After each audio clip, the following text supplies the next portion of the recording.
অনেকদিন আগের কথা। আমাদের পরিবার বর্তমানে যেই জায়গাটিতে বসবাস করে সেখানে একসময় ঘন জঙ্গল ছিল। চারদিকে আগাছা, ঝোপঝাড় আর জায়গায় জায়গায় গভীর গর্ত। মানুষ তখন ওই এলাকাকে ভয় পেত। দিনের আলোতেও সেখানে বেশি সময় কেউ থাকত না। আমার দাদি বলতেন, একদিন দাদি, বড় আব্বু, আমার আব্বু আর ফুফিরা সবাই মিলে ওই জায়গায় কাজ করছিলেন।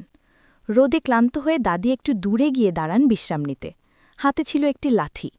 কিন্তু তখন দাদির শরীর নাপাক অবস্থায় ছিল। এই কথাটা দাদি নিজেই বহুবার জোর দিয়ে বলতেন। হঠাৎ দাদির শরীর কেমন যেন অস্বস্তিতে ভরে যায়, বুক ধরফর করতে থাকে।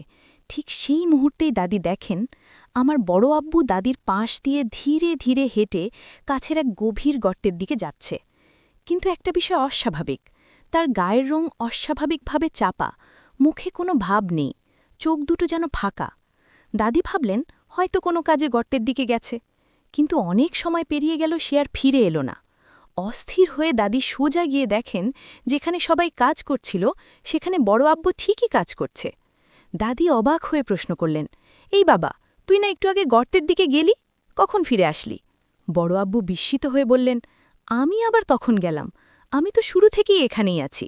আব্বুও বললেন, হ্যাঁ মা, ভাই তো এক চুলও নড়েনি।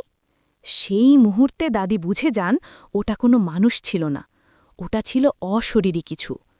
দাদি বলতেন হাতে লাঠি ছিল বলেই হয়তো কোনো ক্ষতি করতে পারেনি, কিন্তু ভয়ঙ্কর সত্যটা তখনই পরিষ্কার হয়ে গিয়েছিল, আমাদের বড় আব্বুর রূপ নিয়েই কোনো জিনিস ওই জায়গায় ছিল। এরপর বছরের পর বছর কেটে গেল, সেখানে ধীরে ধীরে বাড়িঘর হল। আমার আব্বুদের ৩ ভাই, দুজন আলাদা আলাদা জায়গায় বাড়ি করলেন আর একজন দাদিসহ থাকতেন। আমরাও বড় হতে লাগলাম, আশপাশে আরও লোক বসতি গড়ল। সবকিছুই স্বাভাবিকই চলছিল, যতক্ষণ না ওই এক রাত আসে। এক রাতে আমার বড় আম্মু ঘুমাতে পারেননি। গভীর রাত, হঠাৎ তিনি শুনতে পান গেট খোলার শব্দ। তিনি জিজ্ঞেস করলেন, কে? উত্তর এলো আমার আব্বুর কণ্ঠে। বলছে, আমি একটু বাইরে যাচ্ছি, কাজ আছে। আমার আম্মুও তখন পাশের ঘর থেকেই বললেন, আমরা তো বাইরে আছি এখনো, ঘুমাইনি। এরপর আর কোনো শব্দ নেই। বড় আম্মু বিষয়টা এড়িয়ে ঘুমিয়ে পড়লেন। কিন্তু সকালে যখন বড় আম্মু আম্মুকে জিজ্ঞেস করলেন, কাল এত রাতে তোমরা কোথায় গিয়েছিলে? আম্মু অবাক হয়ে বললেন, আমরা তো রাতে কোথাও যাইনি, তাড়াতাড়ি ঘুমিয়ে পড়েছিলাম। এই কথা শুনেই বড় আম্মুর শরীর ঠান্ডা হয়ে গেল। কার সঙ্গে তাহলে কথা হয়েছিল? সেই দিন থেকেই বাড়ির ভেতরের বাতাস বদলে যেতে শুরু করে। এক রাতে আমরা সবাই মিলে তেলের পিঠা বানিয়েছি, টিভি চলছে। হঠাৎ পুরো ঘরে অদ্ভুত এক গন্ধ ছড়িয়ে পড়ল। কোনো ভাজা খাবারের গন্ধ নয়, ভারী অস্বস্তিকর, শ্বাস নিতে কষ্ট হয় এমন গন্ধ। বড় আম্মু বললেন, পিঠা খাওয়া বন্ধ করো, সব নিয়ে বাইরে রেখে এসো। পিঠা ঘর থেকে সরাতেই অবিশ্বাস্যভাবে গন্ধটা মিলিয়ে গেল। আমরা কেউ কিছু বললাম না, কিন্তু সবাই বুঝে গিয়েছিল ঘরে কেউ ছিল। এরপরের ঘটনাটা আমার নিজের অভিজ্ঞতা। একদিন রাতে আমরা দাওয়াত খেয়ে হেঁটে ফিরছিলাম। পথের সামনে বিশাল এক কবরস্থান। আগে এখানে কেউ বাড়ি করত না। কথাই ছিল ফাঁসি দেওয়া লাশ, বিষ খাওয়া লাশ এখানে দাফন করা হতো। রাতে নাকি নানা রকম ভয় দেখা দিত। কবরস্থানে ঢুকতেই আমার বুক কেঁপে উঠল, চুল খোলা ছিল, শরীর যেন ভারী হয়ে আসছিল। কোনো মতে জায়গাটা পার করে বাসায় ফিরলাম। রাতে শুয়ে পড়লাম, আপু ঘুমিয়ে গেল, আমি তখনও জেগে। হঠাৎ বাইরে কারো গোঙানির শব্দ, একবার, দুইবার, বারবার। মনে হচ্ছিল কেউ যন্ত্রণা নিয়ে আমাদের ঘরের চারপাশে ঘুরছে। ভয়ে আমি দোয়া পড়তে শুরু করলাম, শরীরে ফু দিলাম, আল্লাহ আল্লাহ বললাম। কখন ঘুমিয়ে পড়েছি বুঝতেই পারিনি।